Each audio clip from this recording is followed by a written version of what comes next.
Hello my dear teachers, welcome to handbook academy. My dear teachers, మరి 2-3 రోజుల్లో మీరు వార్తలు అయితే చూస్తూనే ఉన్నారు. ముఖ్యంగా ఆంధ్రప్రదేశ్కి సంబంధించి టెట్ 27 తారీఖు అని ప్రకటించడం జరిగింది.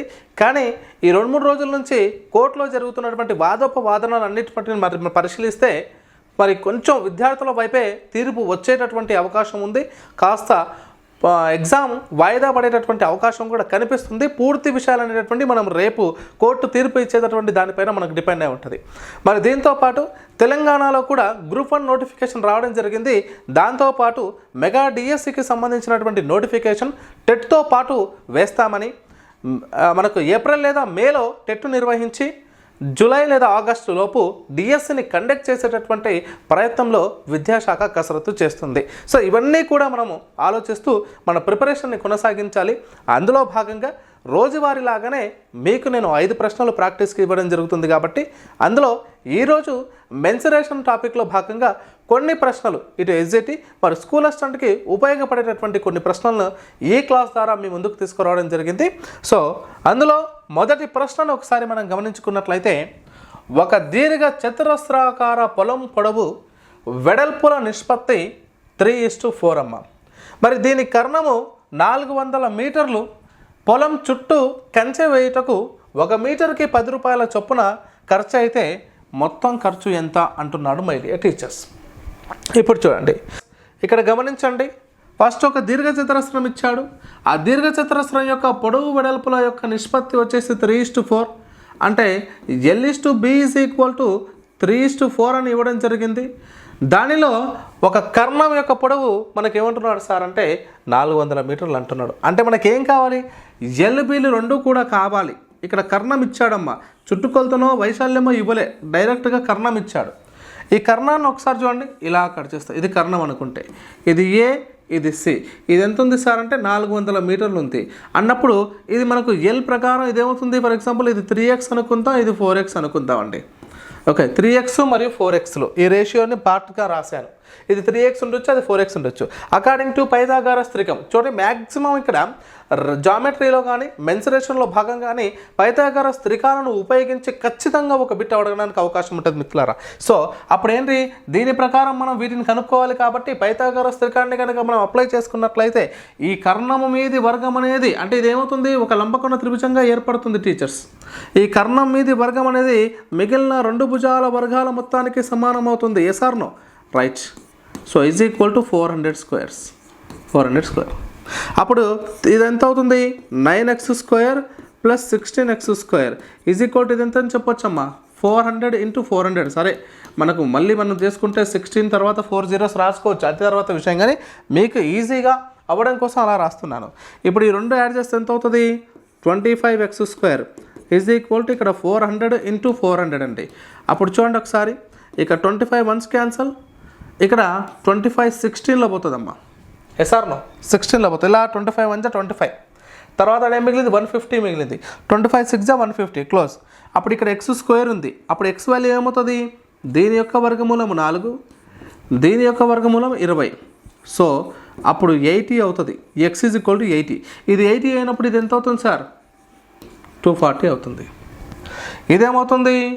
320 అవుతుంది. 320 అవుతుంది. అప్పుడు ఏం కనుకోవాలి? ఆ కంచె వేయడానికి అంటున్నాడు.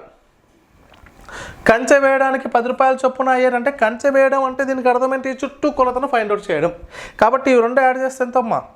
మనకు 560 అవుతుంది. 560 × 2 అంటే మనం 2 of L+B అంటాం కదా. ఆ L+B ఎంత? 560. 2 × 560 మనకు ఎంత వస్తుంది? 1120. 1120 మీటర్స్ అయ్యింది. మనకు 1 మీటర్కి 10 రూపాయలు అంటే 1120కి 11,200. 11,200. Option B, second option is right answer. దీన్ని నేను మీకు క్లియర్గా ఎక్స్ప్లెనేషన్ అందించాలి కాబట్టి ఈ ఎక్స్ప్లెనేషన్లో పార్ట్గా ఇలా అయింది. మీరైతే ఎలా చేస్తారు సార్? చాలా సులభంగా మీరైతే ఎలా చేస్తారంటే ఎగ్జామ్ పాయింట్ ఆఫ్ వ్యూలో ఎలా మాట్లాడుకోవాలంటే సులభంగా ఏముంది? ఈ 2 కూడా 3:4 ఉంది కదమ్మా. 3 చేసాం. మనకు x = ఎంత వచ్చింది? x = 80 వచ్చింది. ఇది మొత్తం ఎంత? 7x. 7 8 560 × 2 చేసుకుంటే 1120 పక్కన ఒక 0 అంతే. ఓకేనా? సో ఈ 560 వచ్చింది ఇంటూ 2 ఎందుకు చేసాం 2 ఆఫ్ L ప్లస్ బి, రెండు కలిపితే ఎంత 3x 5x 7x కదా, అలా చేసుకుంటూ వచ్చాం. మనం చేస్తూ పోతే మనకు ట్రిక్స్ ఆటోమేటిక్గా మన నుంచి మనకే పుడతాయండి. ఓకేనా. నెక్స్ట్ అండి ఈ ప్రశ్న చూడండి. ఒక గది 4 గోడల వైశాల్యం 260 చదరపు మీటర్లు, దీని వెడల్పు ఎత్తులు 14 మీటర్లు మరియు 5 మీటర్లు అయినా ఆ గది పొడవు ఎంత అంటున్నాడు. ఒక దీర్ఘఘనానికి సంబంధించినటువంటి ప్రశ్న ఇది. ఒక గది ఉందండి, ఆ గది యొక్క పొడవు మరియు వెడల్పు మరియు ఎత్తులు, ఎడల్పు ఎత్తులు అంటే వెడల్పు ఎంత అవుతుంది 14 అవుతుంది, ఎత్తు ఏమవుతుంది 5 అవుతుంది. అంటే అదేం కనుక్కున్నాడు 4 గోడల వైశాల్యం అన్నాడు. ఒక దీర్ఘఘనాన్ని తీసుకున్నప్పుడు 4 గోడల్ని మాత్రమే మనం తీసుకుంటే మనం మాట్లాడుకున్నాం ఏమని, ఇది ఒక మనకు ఏమంటారు కర్వ్డ్ సర్ఫేస్ ఏరియా అని, ప్రక్కతల వైశాల్యానికి సంబంధించింది. కాబట్టి మన దీర్ఘఘనం యొక్క ప్రక్కతల వైశాల్యం 2h of L plus B, 2h of L plus B. అప్పుడు 2 ఇంటూ హెచ్ అంటే ఎంత అండి 5 అని ఇచ్చాడు కదమ్మా ఇక్కడ. ఆ తర్వాత L ఎంత ఉంది, L మనకు తెలియదు కాబట్టి L ప్లస్ 14 ఈజ్ ఈక్వల్ ఎంత 260. ఇక్కడ ఈ రెండు చేస్తే ఇంటూ 10 వస్తుంది. 10 అంటే ఈ రెండు క్యాన్సిల్, ఇక్కడ 0 క్యాన్సిల్ అవుతుంది. ఈ 14 అక్కడ పంపిస్తే L is equal to 12. So ఏమొచ్చిందండి 12 metres is your answer. Are you understood my dear teachers? మనం ఫాస్ట్గా చేయడానికి నేర్చుకోవాలి, మొత్తం స్టెప్స్ అన్ని వేయాల్సిన అవసరం లేదు. అని మీకు అర్థమవుతుంది అనుకుంటున్నానమ్మా. అండ్ నెక్స్ట్ క్వశ్చన్ చూడండమ్మా. ఇప్పుడు ఈ ప్రశ్న చూడండి. ఒక వృత్త వ్యాసార్థము 10% పెరిగిన వైశాల్యంలో పెరుగుదల శాతం ఎంత అంటున్నాడు. ఒక వృత్త వ్యాసార్థంలో 10% పెరిగిన అంటున్నాడు. ఇప్పుడు జనరల్గా మనం మాట్లాడుకుంటాం వృత్త వైశాల్యానికి సూత్రం ఏంటి πr². ఇప్పుడు ఒక వృత్త వ్యాసార్థం ఉంది, అది 100% అనుకుందాం. ఆ వృత్తం అనేది 100% అనుకుందాం, లేదా ఒక నెంబర్ తీసుకొని అయినా చేయొచ్చు మనం. చూడండి ఫస్ట్ 100% అనుకుంటే π into 100 whole square is equal to ఏమవుతుంది. సో π ఇంటూ మనకు 10,000 టైమ్స్ వస్తుంది. అంటే ఫస్ట్ వృత్తం ఎంత వచ్చింది 10,000 ఇంటూ π, ఇది వచ్చింది దాని యొక్క వైశాల్యం. సరే ఇప్పుడు దీన్ని 10% పెంచాడు అంటే 100లో 10% ఎంత అండి, 100లో 10% ఎంత మనకు 110 అవుతుంది. 100లో 10% ఎంత 10, పెంచి మొత్తం పెరిగితే ఆ వ్యాసార్థం ఎంత అవుతుంది 110 అవుతుంది. అప్పుడు πr² ఎంత అమ్మా πr², మనకు π ఇంటూ 110 హోల్ స్క్వేర్ అదేమవుతుంది. సో π ఇంటూ 121,000 అంటే ఇది ఎంత అయింది 121,000 π అవుతుంది. చూడండి 12 ఇక్కడ ఇది 10,000 అయ్యింది, అది 12,100గా వచ్చింది.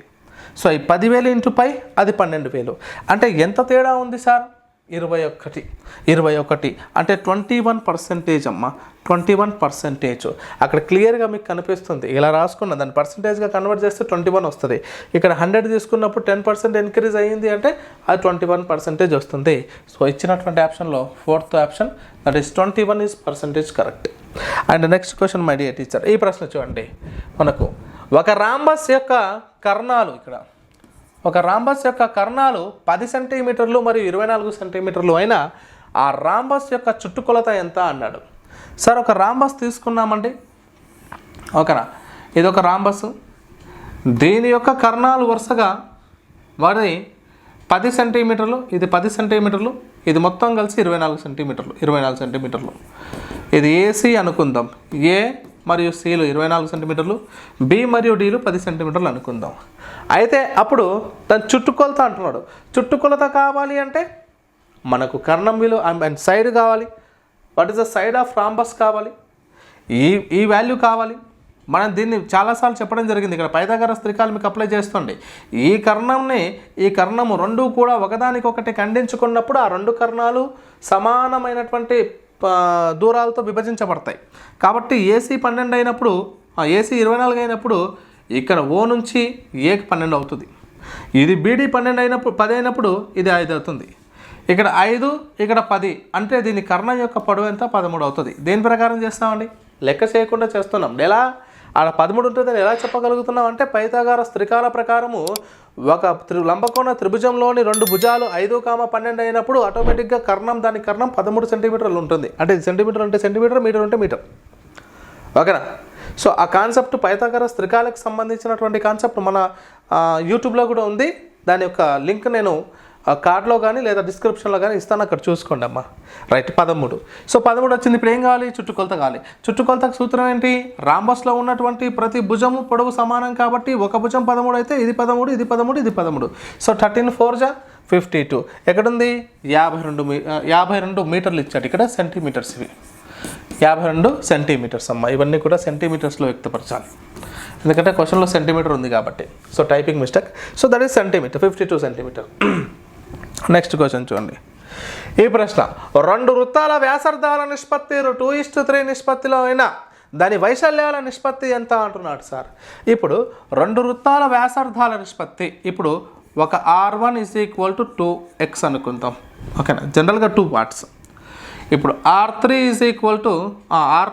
= 3 అమ్మ. అంటే ఈ ఎక్స్ అవసరం లేదు, ఇక్కడ 2 ఇది 3 అనుకుంటాం. అంటే 2:3 అన్నా అది R1 2 సెంటీమీటర్స్, R2 3 సెంటీమీటర్స్ అన్నా ఏం కాదు. మళ్ళీ వాటి రేషియో R1:R2 2:3 వస్తుంది కదా. సరే, ఇప్పుడు దీని యొక్క వైశాల్యం ఎంత? πr² formula. So π into r² అంటే 2² = 4. రైట్, అంటే 4π వచ్చింది ఇక్కడ, 4π. నెక్స్ట్ πr² అంటే π ఇంటూ 3² అంటే 9, అంటే 9π వచ్చింది. రైట్, ఇప్పుడు చూడండి ఈ రేషియోని గమనిస్తే 4π:9π చేస్తే పై క్యాన్సల్, 4:9 వస్తుంది. ఇంత కూడా చేయకుండా డైరెక్ట్గా ఎలా చేయాలి సార్ అంటే ఒకసారి చూడండి.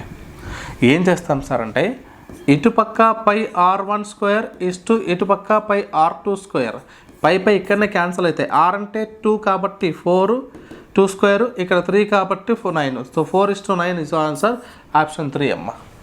ఓకేనా. సో సింపుల్గా ఇలా మాట్లాడుకుంటాం. సో ఇంకా మరిన్ని క్లాసెస్ కోసం మన ఛానల్ని సబ్స్క్రైబ్ చేసుకోండి.